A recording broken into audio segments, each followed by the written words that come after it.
A mensagem de hoje é sobre o milagre da vida positiva. Vivemos num mundo tão negativo, vivemos num mundo tão cheio de trevas, de pensamentos ruins e de coisas ruins acontecendo, que a tendência é nos deixar afetar por tudo isso. Mas queremos falar sobre o milagre de uma vida positiva num mundo negativo. Não basta ter pensamento positivo. Alguns pensam que pensamento positivo é tudo. Não é tudo. Vamos falar hoje sobre o pensamento positivo e a vida positiva. Para ilustrar que não é suficiente ter pensamento positivo só, eu li a história de um homem aqui em Nova York, que era cheio de pensamento positivo e um dia caiu da janela do 17º andar de um prédio aqui em Nova York. À medida que ele ia passando pelos andares, naquela velocidade incrível, as pessoas podiam ouvir que ele falava: até aqui tudo bem. Queridos, não basta ter pensamento positivo, porque certamente ele se esborrachou, não é? É óbvio que este homem precisava mais do que pensamento positivo. Algumas outras estratégias. Você pode estar repleto de pensamentos positivos, mas se estiver na direção errada, não vai adiantar muita coisa. Você pode estar cheio de pensamentos positivos, mas se continuar bebendo e fumando, as doenças estarão logo ali na frente, esperando por você. Você pode ter a mente repleta de pensamentos positivos com relação ao vestibular, mas se você não estudar, você não vai passar. Você, marido e esposa, podem estar cheios de pensamentos positivos em relação ao bom casamento, ao feliz casamento, mas se vocês não cultivarem o respeito mútuo e o amor de um para com o outro, o casamento não vai sobreviver. Qual a diferença entre pensamento positivo e vida positiva? Não é tudo a mesma coisa? Não. Eu particularmente creio sinceramente que o pensamento positivo ajuda e faz parte da vida positiva. Mas a vida positiva é muito mais ampla, estende as fronteiras, expande as fronteiras. Os seminários de autoajuda ensinam pensamento positivo, mas a Bíblia ensina vida positiva. Satanás tem obtido muito sucesso com os cristãos, deixando que eles vivam na igreja, contanto que vivam uma vida negativa. E você vai encontrar, a maioria na igreja é joio. Que é isso, pastor? Vamos colocar os pés no chão? Vamos ser realistas? A maioria na igreja é joio. Trigo sempre foi, nesta terra, minoria. Portanto, queridos, Satanás, ele permite que as pessoas vivam na igreja, permite que as pessoas não saiam da igreja, contanto que elas vivam uma vida negativa. Porque vivendo uma vida negativa, a pessoa estará perdida tanto na igreja como fora da igreja. O que é vida negativa? Vida de murmurações. Já leram no Antigo Testamento quantas vezes Deus demonstrou o seu desprazer para com as murmurações daquele povo de Israel saindo do Egito e murmurando porque o exército egípcio estava vindo atrás deles, murmurando porque tinha o mar vermelho diante deles, murmurando porque faltou água, murmurando porque murmurações constantes, murmurando contra Deus. E Deus abomina a murmuração. Vida negativa é vida cheia de murmuração. E tem pessoa que gosta de murmurar dentro de casa. Às vezes é o marido, às vezes é a esposa, às vezes são os filhos. Vida negativa é uma vida de reclamações. Ah, mas eu tenho o direito de reclamar. Direito você tem. Mas não pertence à vida positiva reclamações. Você pode falar quando você não gostar, mas pare de reclamar. Complexos. Será que os complexos fazem parte de uma vida negativa ou de uma vida positiva? Pessoas dominadas e consumidas pelos complexos. Pessoas que estão amarradas, não fazem nada, estão deixando o tempo passar, matando o tempo e não realizam nada, porque estão cheias de complexos. Uns complexos de inferioridade, outros complexos de superioridade, nariz empinado. Uma vida triste, depressiva, uma vida totalmente voltada para nós mesmos, uma vida egoísta. Isto é uma vida negativa. Quando você pensa no que você gosta. Gosta de comer, no que você gosta de vestir, nos seus entretenimentos, na sua recreação, nas suas diversões. Quando você pensa em tudo que diz respeito a você, você vive uma vida negativa. Uma vida que lamentamos continuamente. O que não temos e desmerecemos o que temos é uma vida negativa. O milagre da vida positiva começa com Jesus na nossa vida. Tudo começa com Jesus, o que é de bom. Começa com o reconhecimento de que sem Jesus não somos nada e não podemos nada. Vamos ler então o primeiro texto da Bíblia em João capítulo 15. Abra sua Bíblia.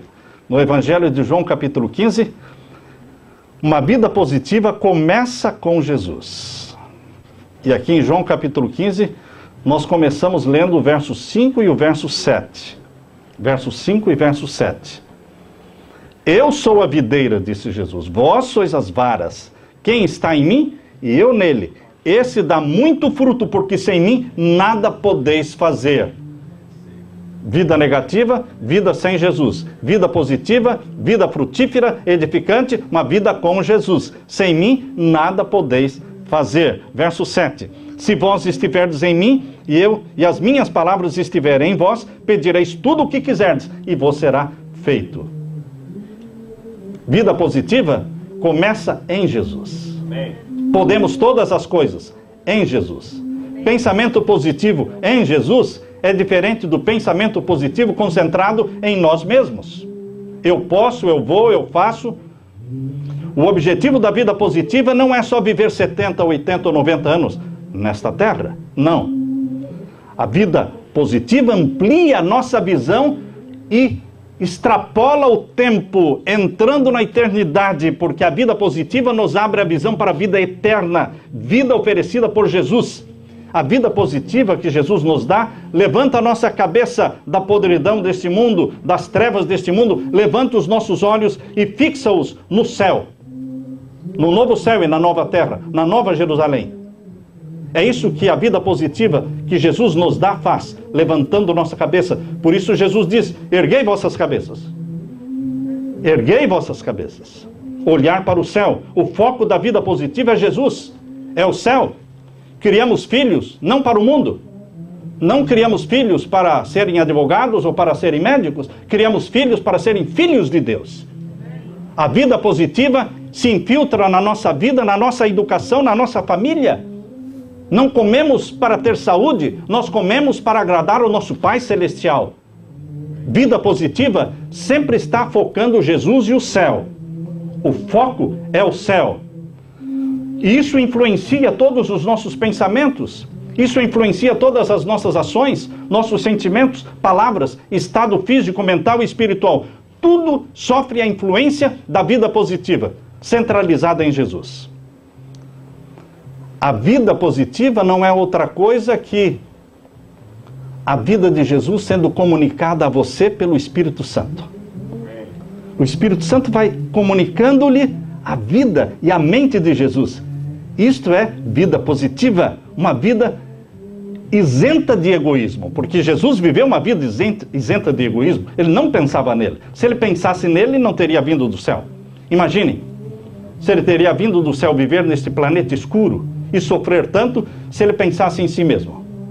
Se ele pensasse em si mesmo, ele não teria permanecido no jardim do Getsemane? Teria voltado para o céu? Não teria permanecido na cruz?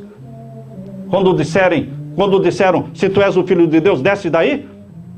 Se ele pensasse em si mesmo, ele teria descido. Ele poderia descer, porque ele tinha o poder divino, ele é Deus, não deixou de ser Deus. Mas, queridos, ele viveu uma vida isenta de egoísmo. A vida positiva é uma vida onde o egoísmo é deixado morrer à míngua. E o foco se torna Deus e o próximo. Você foca Deus e o próximo. Exatamente como Paulo diz em Filipenses capítulo 4, verso 8. Abra sua Bíblia. Em Filipenses capítulo 4, verso 8, veja o que o apóstolo Paulo, como ele descreve a vida positiva. Filipenses capítulo 4 e o verso 8. Esse é um texto para decorar, para memorizar, para repetir durante o dia. O texto de Filipenses capítulo 4, verso 8. Quanto ao mais, irmãos, tudo que é verdadeiro, tudo que é honesto, tudo que é justo, tudo que é puro, tudo que é amável, tudo que é de boa fama, se há alguma virtude, se há algum louvor, nisso pensai.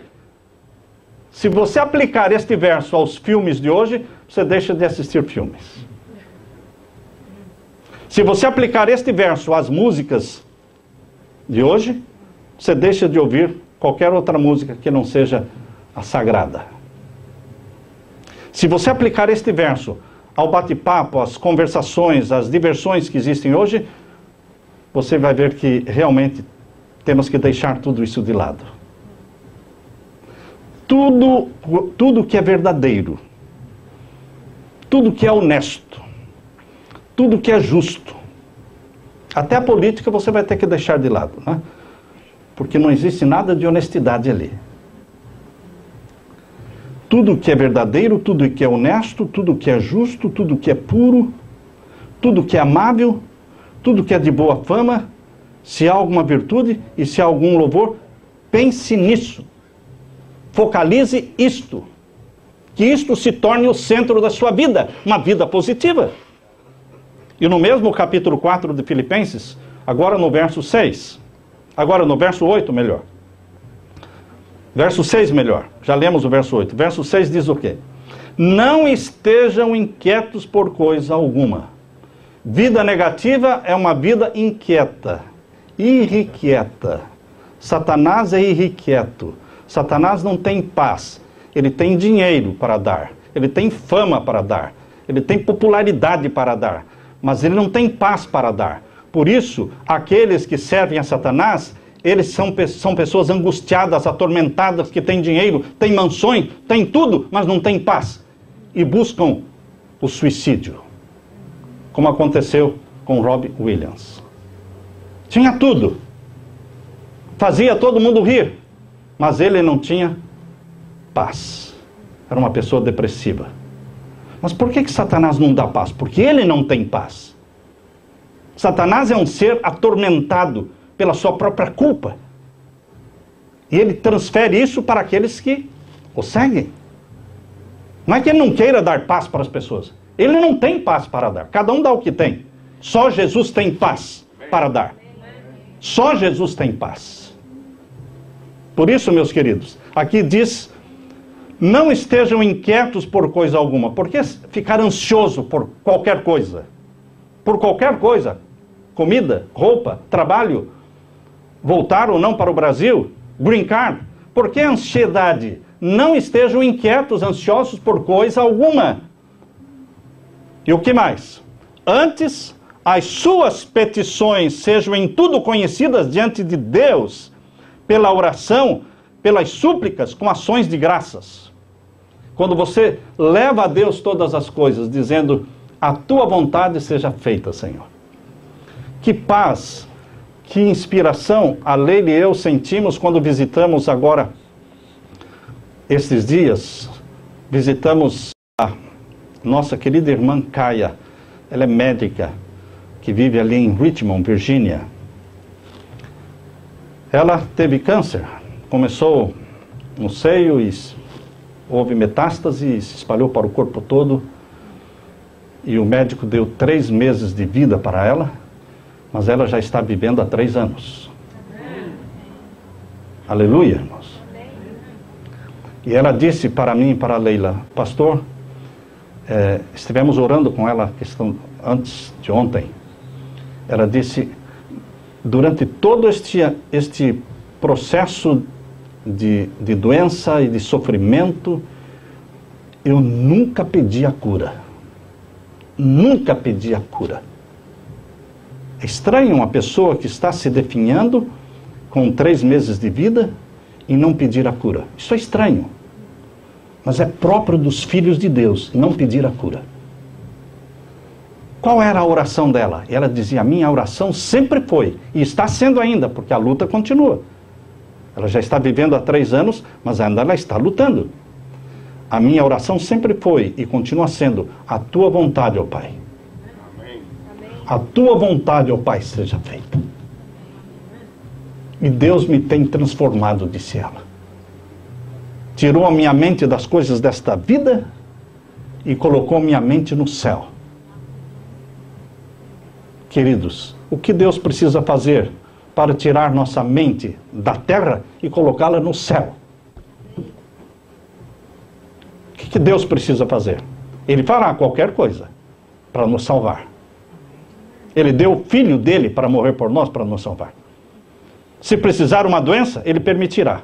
Por amor. É por amor que Deus permite que soframos, para que corramos para Ele. É por amor que Ele permite que tragédias aconteçam, para que a gente clame e grite por socorro, pelo menos no momento deste, o nome dele é lembrado. E Ele pode fazer alguma coisa por nós. Agora em Filipenses capítulo 4, verso 11 a 13, vejam como Paulo está descrevendo uma vida positiva. Tudo está aqui no capítulo 4 de Filipenses. Se você esquecer de tudo, não esqueça o capítulo 4 de Filipenses, que é o resumo e a síntese de uma vida positiva. Já lemos o verso 8, já lemos o verso 6, e agora vamos ler o verso 11 a 13. Não digo isto como por necessidade, porque já aprendi a contentar-me com o que tenho. Vejam aí um ponto forte da vida positiva: contentamento. Porque o descontentamento é geral. As pessoas que têm $50 mil na poupança estão contentes? Não, estão descontentes, porque elas querem ter 60, 70 mil. As pessoas que trabalharam e suaram aqui nos Estados Unidos e conseguiram comprar uma casa no Brasil, estão contentes? Não, porque elas querem comprar 2.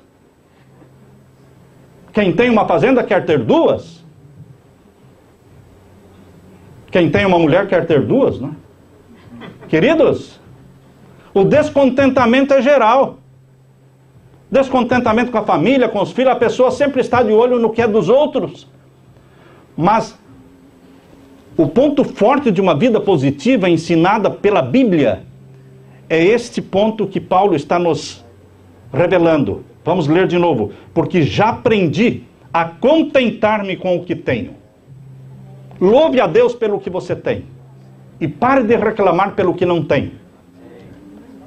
Ah, mas eu posso pedir? Lógico que pode pedir o que você não tem. Mas não reclame do que tem. E não fique obcecado naquilo que você não tem. Pedir pode. Ficar obcecado não. E o que mais é a vida positiva? Verso 12. Sem estar abatido. A vida positiva assimila os golpes da vida. Sabe, irmãos? Sabe o que é saber assimilar os golpes da vida? Existia um lutador de boxe no Brasil, famoso, peso pesado, chamava-se Maguila. Quem ficasse na frente de um soco dele, ia cair.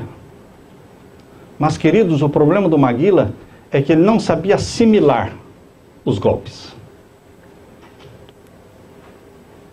Ele não assimilava. Quando acertavam o Maguila, ele caía e não se levantava mais. Não sabia o que? Assimilar. Paulo está dizendo que a vida positiva, ensinada por Jesus, aprende a assimilar os golpes. Aprende a estar o quê? Abatido. Será que a gente tem que aprender a estar abatido? Lógico, você vai ter muitas frustrações na vida. Nem tudo sai como você quer. Na educação dos filhos, 2 mais 2 não são 4, não. Se eu fizer isso e mais aquilo, o resultado vai ser esse. Não. Não. Adão e Eva educaram Abel e Caim do mesmo jeitinho. E um se tornou o quê? Um bandido, um assassino. Revoltado contra Deus. E o outro se tornou o primeiro mártir por amor a Jesus. Então, queridos, nós temos que aprender a assimilar as frustrações. Às vezes na educação dos filhos, às vezes no casamento, às vezes no trabalho. Ah, se eu fizer assim, assim, assim, vai dar tudo certo. Não, você faz assim, assim, assim, e às vezes dá tudo errado. E o que fazer? Se desesperar? Não, nós temos que aprender a estar abatido. Louvar ao Senhor no abatimento. Como Jó fez no abatimento, quando filhos morreram, quando riquezas se perderam. Como é que Jó assimilou o abatimento? Deus deu, Deus tirou. Louvado seja o nome de Deus. Ele soube assimilar o abatimento. Sei estar abatido. E continua o verso 12. E sei também ter abundância. As pessoas se perdem mais na abundância do que no abatimento. Um pensamento diz assim: quando eu estou necessitado e pobre, eu conheço os meus amigos. Mas quando eu tenho abundância, os meus amigos me conhecem. Porque, queridos, nem Salomão conseguiu passar nesse teste. Quando ele era pobre, humilde, ele era um. Depois que ele ficou rico e famoso no mundo todo, ninguém mais reconhecia aquele homem. Se tornou um explorador do povo de Deus. Aumentou os impostos terrivelmente para sustentar a sua luxúria, a sua promiscuidade. Queridos, nós temos que assimilar o abatimento e temos que assimilar também o quê? A abundância. Quando você está no pináculo, quando você está na plataforma, há uma outra expressão, não é? Que não me lembro agora. Quando você está no pedestal, então, no apogeu, né? No apogeu, queridos, você tem que saber assimilar. Quando você tem abundância, quando o dinheiro é colocado na sua mão, você tem que saber assimilar isso. Uau, tudo meu. Quem disse que é tudo teu? Deus está provando você. Não seja tolo. Ah, eu estou ganhando muito. Deus está me abençoando. Deus está provando você para ver o que você vai fazer com tudo isso que você está ganhando. Ontem eu recebi um e-mail de um gerente do Banco do Brasil. Não preciso falar que é no Brasil, né? Que é o gerente do Banco do Brasil. Mas é do estado do Goiás. Ele escreveu assim: pastor, a minha missão é ganhar almas para Jesus. E nas horas vagas eu administro a minha agência bancária. Queridos, que visão, que visão. Nós temos que saber ter abundância e temos que saber estar abatidos. E o que mais? Continua o verso 12. Em toda maneira e em todas as coisas estou o quê? Instruído. Quem nos instrui da forma como devemos agir no abatimento e na abundância? Quem nos instrui? O Espírito Santo. O Espírito Santo nos dá o bom senso de como reagir, de como agir diante dos golpes que recebemos. E quantos golpes recebemos? Golpes dentro da igreja, golpes fora da igreja, golpes dentro da família. E você vai assimilando isso e vai se tornando um gigante na fé. Um gigante na fé. Em todas as coisas estou o quê? Diz Paulo, instruído, tanto a ter fartura, como a ter fome. Quem falou isso? Um homem que era membro do Sinédrio, era pessoa importante, mas depois que abraçou Jesus como Salvador, se tornou o quê? Um perseguido, um fugitivo, com a cabeça a prêmio. Mas ele disse, eu sei ter fartura. Deus me ensinou também a ter o quê?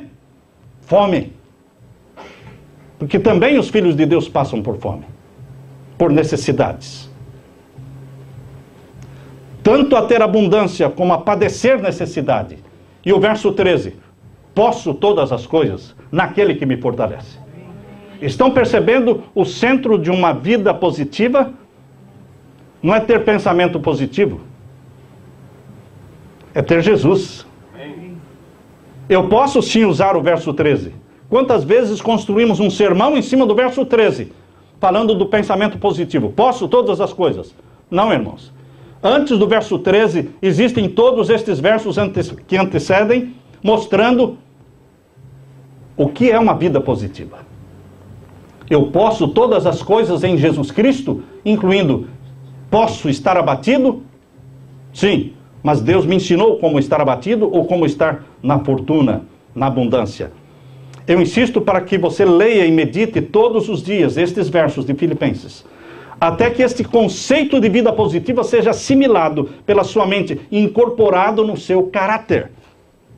Vida negativa, ela se preocupa demasiadamente com a reputação. O que pensam de mim? Veja o que colocaram de mim no Facebook. Reputação sendo maculada, sendo denegrida. Isto é vida negativa. Vida positiva não se preocupa com a reputação, se preocupa com o caráter. Podem destruir a sua reputação, mas não podem destruir o seu caráter.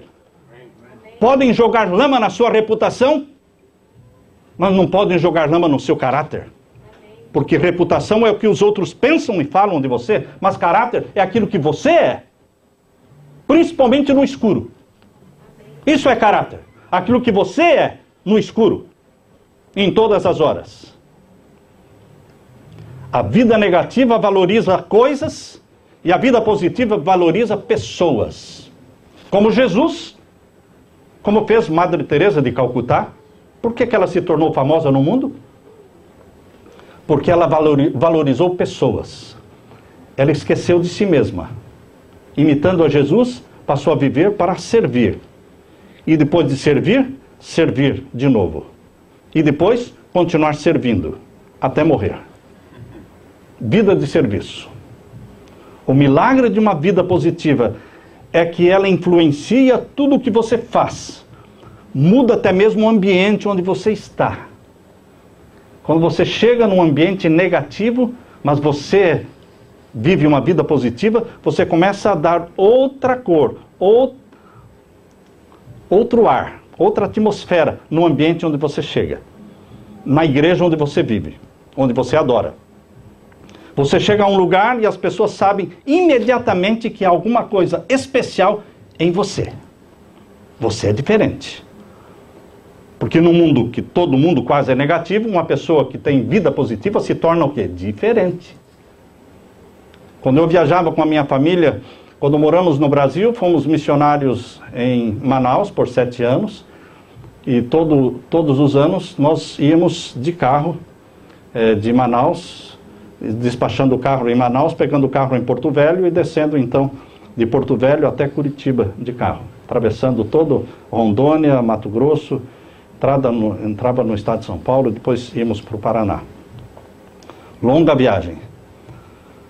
Depois, quando moramos em Belém, como missionários ali em Belém, também vimos na rodovia Belém-Brasília, todo ano. Depois, quando moramos 6 anos em Fortaleza, descíamos pela 101, a BR-101, em direção a Curitiba, todo ano, fazendo 3 dias de viagem. E a minha família e eu escolhíamos para almoçar o restaurante que tivesse mais gente, mais carro em frente ao restaurante. Pode ser bonito ou feio o prédio. Onde tinha bastante gente, bastante carro, a gente vamos parar aqui para comer. Porque alguma coisa tem de diferente aqui para atrair tanta gente. Queridos, uma vida positiva é como um imã que atrai o quê? As pessoas. Eu li sobre um restaurante cujo prédio não era lá essas coisas. Mas o estacionamento estava sempre repleto de carros. O cardápio também não era tão diferente dos outros restaurantes. Mas o ambiente interior era muito agradável. Todo mundo lá dentro daquele restaurante parecia estar na maior festa. Pessoas estranhas estavam conversando animadamente umas com as outras. Era um lugar movimentado, muito divertido. E a garçonete que vinha atender as mesas, chegava assim à mesa com um sorriso dizendo: alô pessoal, meu nome é tal, e o seu? Isso fazia muita diferença. O restaurante era especial, e um dia um cliente, quando foi pagar a conta, deu os parabéns para o gerente do restaurante, dizendo: parabéns por esse restaurante, que a gente se sente tão bem, tão agradável aqui dentro. E a resposta daquele gerente resume o sucesso daquele restaurante. O gerente disse: tem uma lei aqui. Eu só contrato moças que gostam de gente. Conhece alguém que gosta de gente? Eu só contrato moças que gostam de gente. Se as moças não rirem e brincarem com os fregueses, já estão despedidas.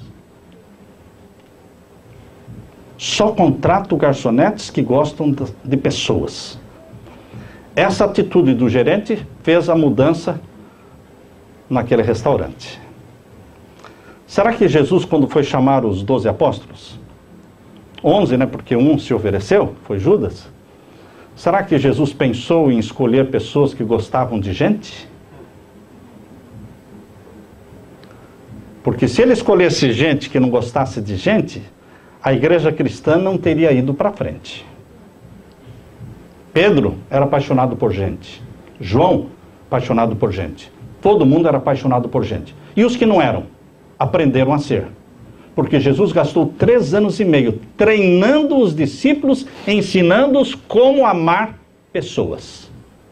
Como tratar pessoas.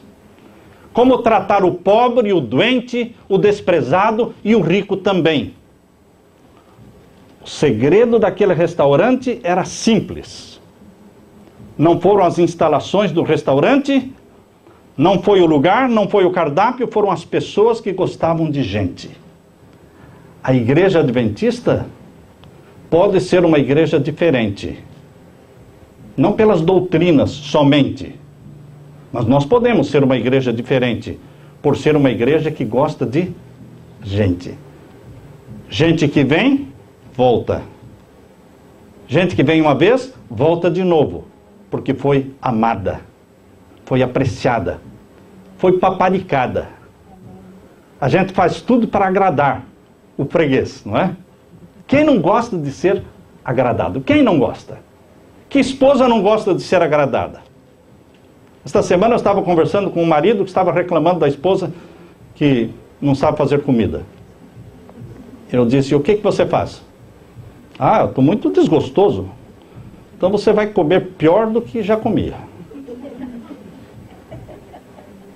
Mesmo quando a comida estiver ruim, elogie, para que coma melhor na próxima. Porque quando você reclama, a pessoa terá menos vontade de fazer na próxima vez. Vocês que limpam casas, o que vocês fazem quando a pessoa elogia? Dá um bônus, coloca lá 10, 20 dólares a mais, porque falou: olha, eu aprecio o seu trabalho. O que você faz na próxima vez? Melhor ainda. Funciona, irmãos. Funciona. Se você diz que a sua esposa está linda, no próximo dia ela vai estar mais linda. Ela vai se enfeitar mais. Agora, se você chama ela de gorda, de feia, de... Ah, você, hein? Uau! Ela vai entrar em depressão. Ela vai perder o ânimo para ficar melhor. Elogie, e você vai ter melhor comida, melhor esposa, melhores empregados, melhores patrões, melhor pastor. Reclame do pastor e você vai ter cada vez piores sermões. Elogie e vocês vão ter melhores sermões. Queridos, vida positiva elogia, vida positiva transmite expressões de carinho, de afeto. A igreja deveria estar cheia de pessoas que gostam de gente. Mas não é sempre assim. Quantas vezes eu já ouvi pessoas falarem, fui lá naquela igreja, entrei e saí, ninguém me cumprimentou. Sabe, pastor, eu entrei, assisti o culto, saí, ninguém perguntou meu nome. Eu era uma visita, não tinha onde comer, passei fome, porque ninguém me convidou para almoçar. Ah, isso não acontece. Acontece muito, irmãos. Muito. Porque quando fazemos patlak, quando fazemos um almoço para comermos juntos, lembramos da panelinha. Lembramos dos nossos melhores amigos e esquecemos daqueles que nem conhecemos, que são estranhos. Pessoas que ninguém convida, que não são convidadas para nenhum casamento, para nenhum aniversário, nunca são lembradas e vão continuar sendo esquecidas. Por quê? Porque na igreja às vezes tem gente que não gosta de gente. Até reclama de gente que vem e que não estão do jeito que eles acham que deveria estar. Ah, que vergonha! Como é que pode uma pessoa vir à igreja desse jeito? Além de não tratar bem, ainda falam mal da pessoa. São igrejas frias no amor, frias na caridade, frias na cortesia, frias na hospitalidade. São igrejas que meia hora depois de terminar o culto, meia hora depois de terminar o sermão, estão vazias, não tem mais ninguém. Igrejas que vão fechar as portas. Foi feita uma estatística de igrejas que estão crescendo. Igrejas que estão tendo sucesso, explodindo em membros. São igrejas que 2 horas depois de terminar o culto, ainda está cheia de gente.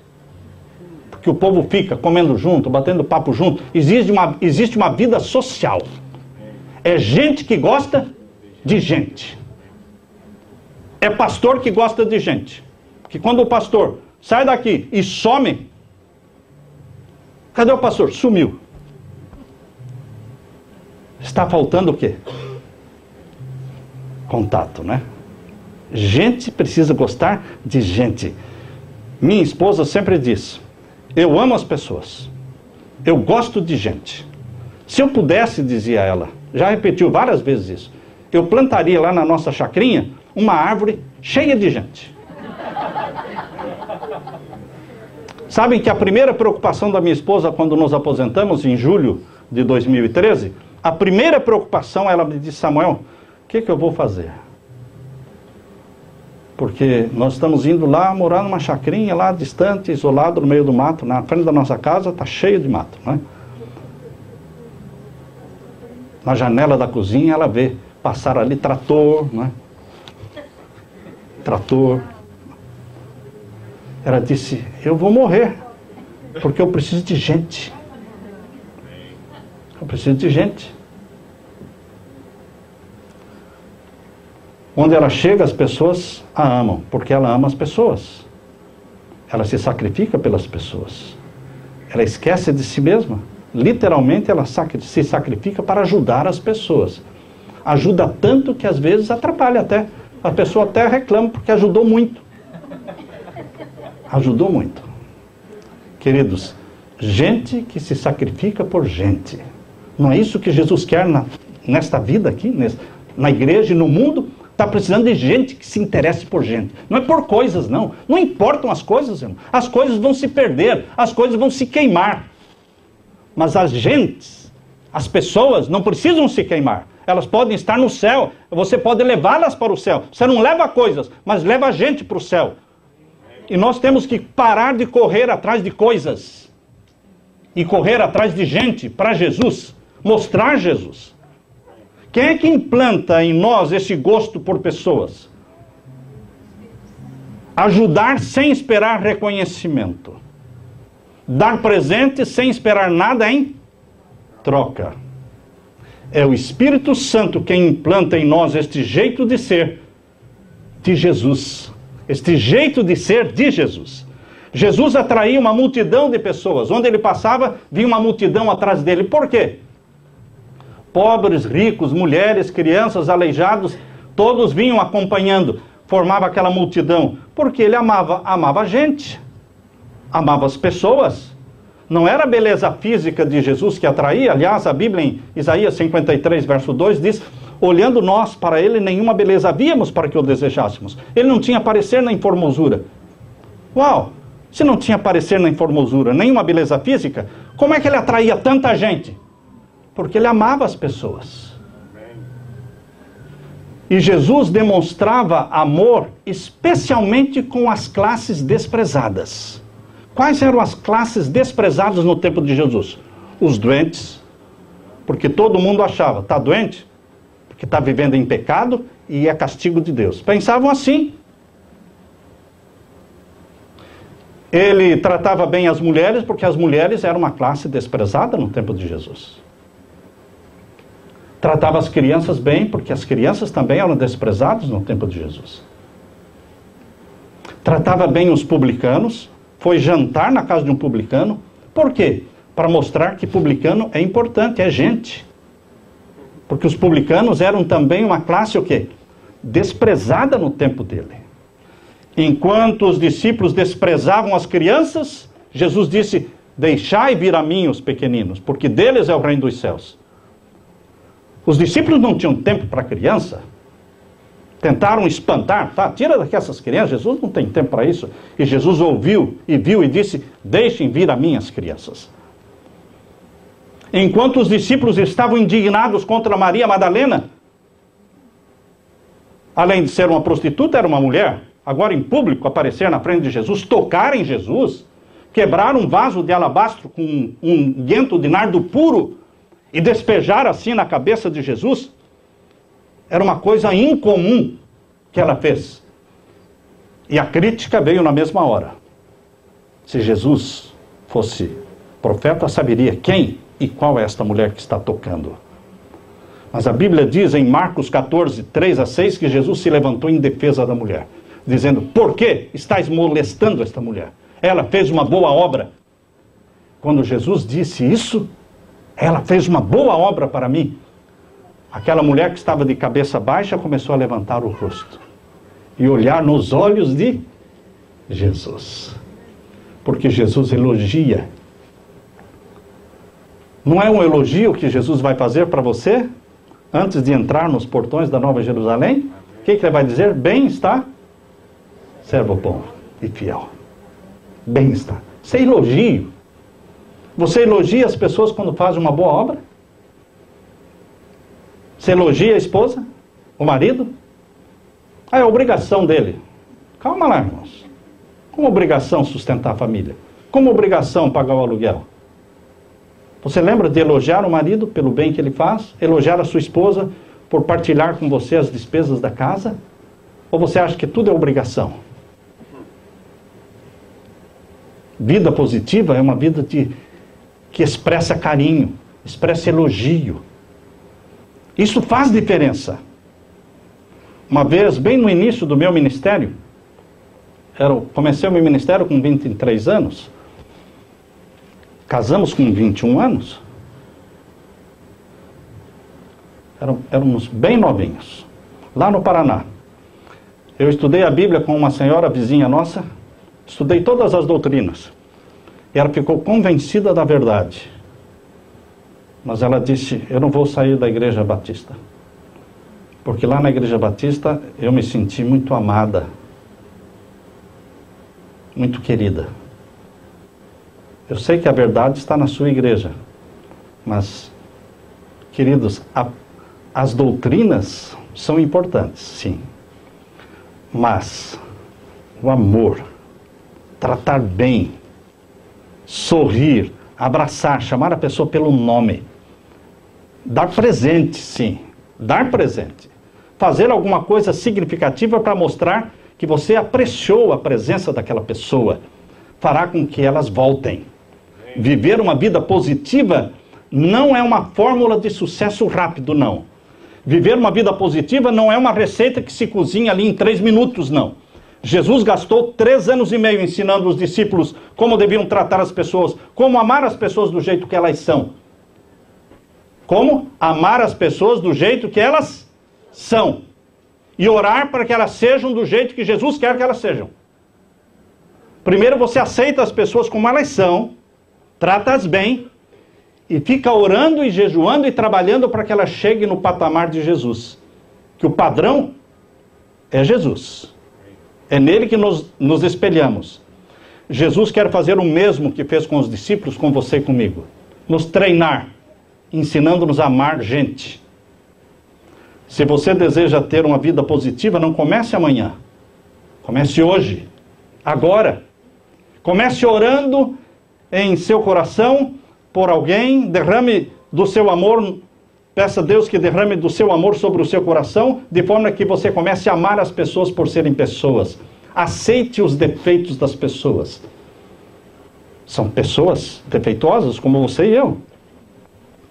Temos que começar amando dentro de casa. Marido, ame a sua esposa. Elogie a sua esposa. Eu não era de elogiar. A Leila me ensinou a elogiar. Ela escrevia bilhetinhos, colocava bilhetinhos ali, eu te amo, bilhetinhos ali na pia, na mesa, na escrivania do meu escritório. Eu comecei, eu tenho que corresponder, né? Que grosseria é essa? Coloca um bilhetinho ali, eu não falo nada, passo o dia todo, não falo nada, não. Eu tinha que dar a recíproca.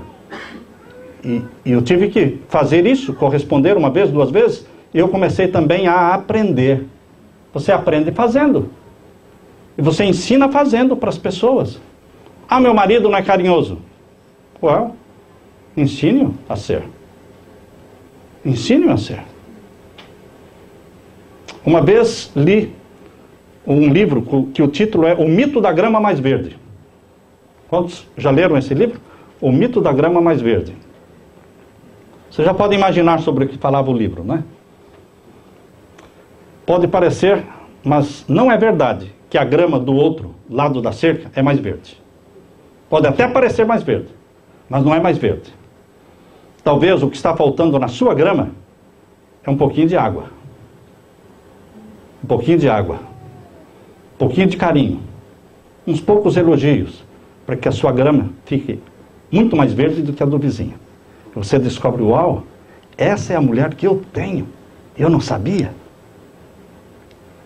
Às vezes, eu andando pela casa, a nossa casa é cheia de fotografias espalhadas por todo lado, e às vezes eu me dou de cara com fotografias da Leila, não é? Novinha, tempo do casamento. Eu digo, uau, eu me pego cobiçando a minha mulher, não é?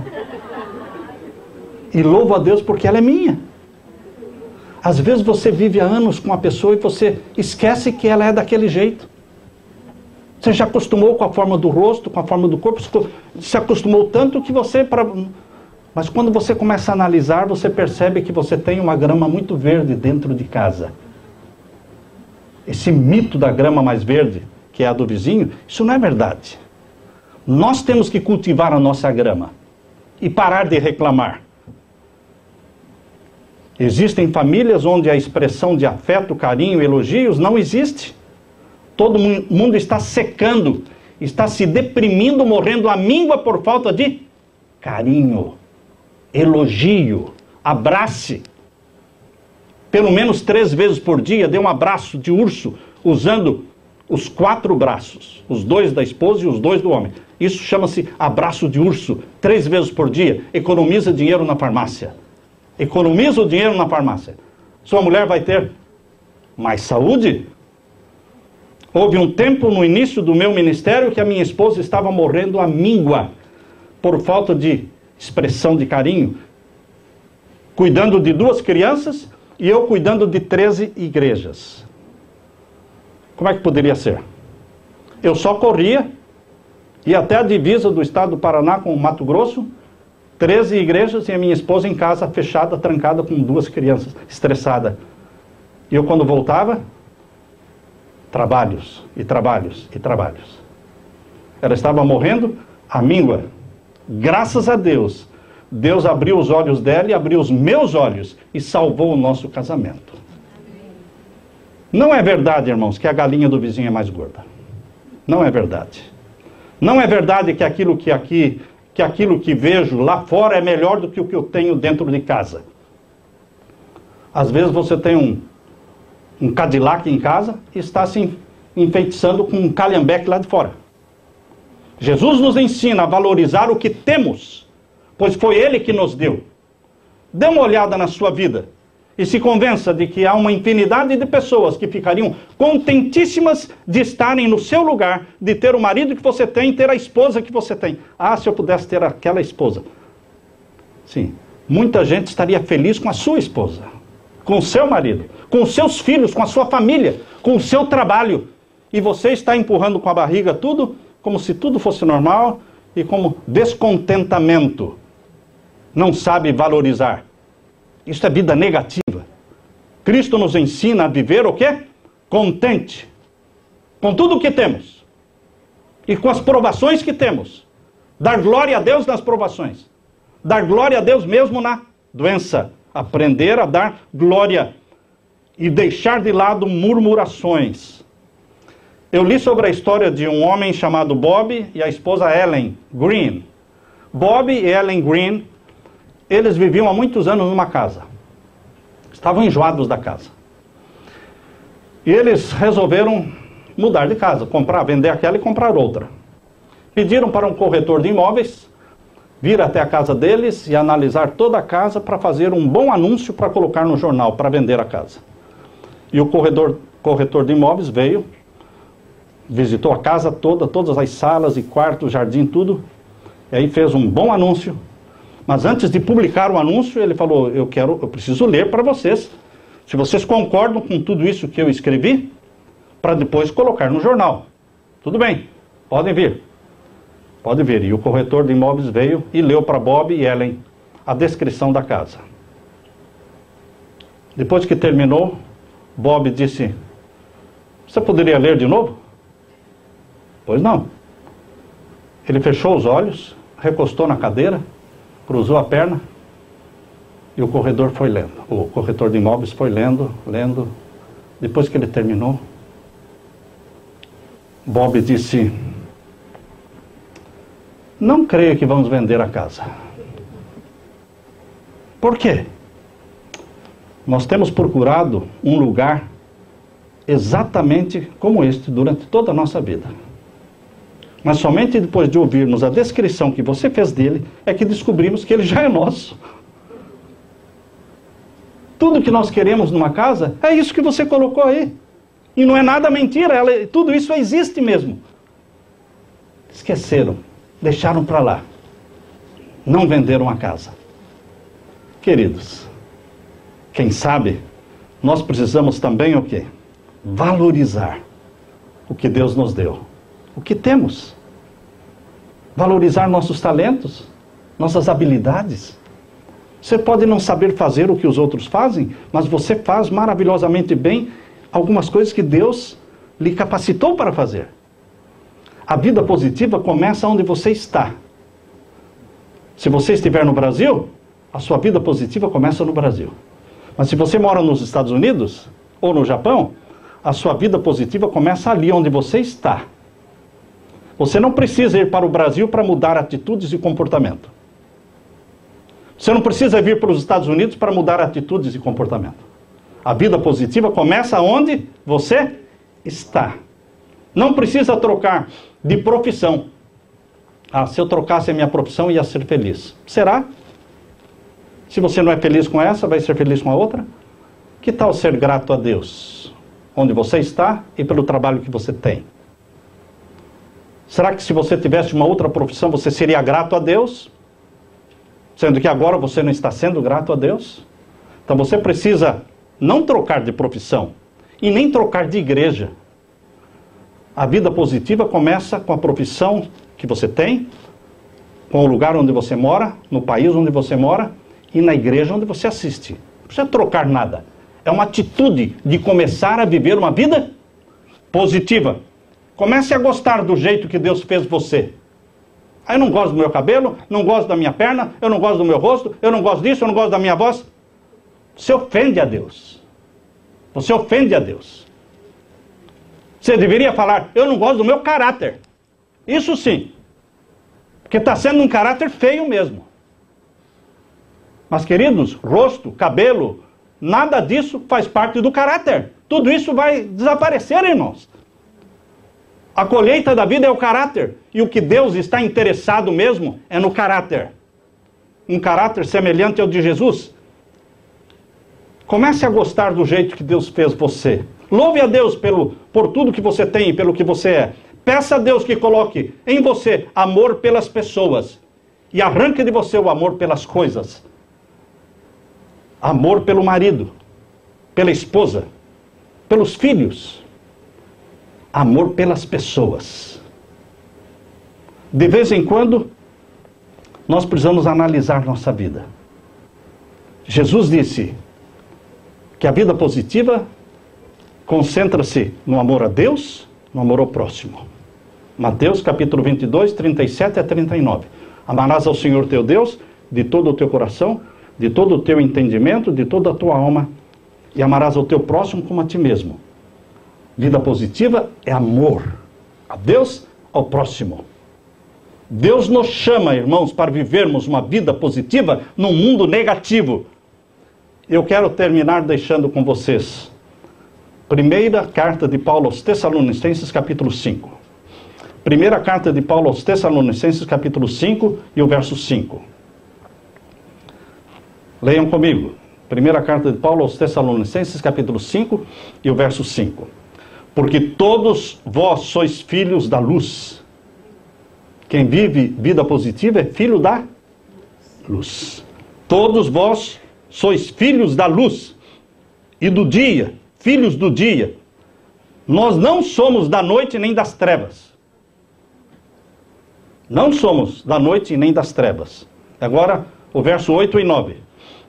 Mas nós que somos do dia, sejamos sóbrios, vestindo-nos do quê? Da couraça da fé, do amor, tendo por capacete a esperança da salvação, porque Deus não nos destinou para a ira. Deus não nos chamou para a briga. Tem que parar de brigar. Deus não nos chamou para a ira, para a raiva. Deus nos chamou para quê? Para a aquisição da salvação por nosso Senhor Jesus Cristo. Tudo posso naquele que me fortalece. Que a graça de Jesus fique com você. Amém, irmãos? Amém. Louvado seja Deus.